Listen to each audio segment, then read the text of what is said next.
এতিয়ালৈকে তাৰমানে BCDC যিখিনি গঠন হ'ব লাগে কমপ্লিট হোৱা নাই, অতি সোনকালে কমপ্লিট হ'ব। আৰু আমাৰতো স্পষ্ট কথা 50% ওমেন 50% জেন্টছ, সেইটো চলি আছে।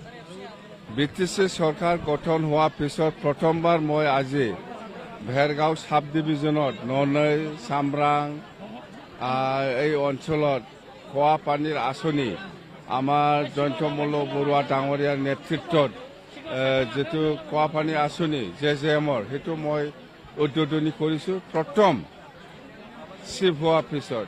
ইয়াত নেক্সটতে মই এতিয়া এই বড় বাজাৰত ধনশী নদীৰ ওপৰত যেটো ব্ৰিজ সেইটো মই ফাউণ্ডেশ্যন কৰিলোঁ।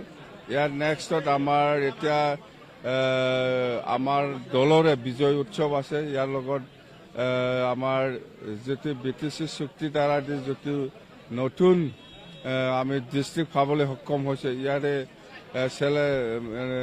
চেৰেমনিয়েল অবজাৰ্ভ আছে, চেৰেমনিয়েল প্ৰগ্ৰাম আছে ডিচিৰ উদ্যোগত। ইয়াত আমি থাকিম বাছ।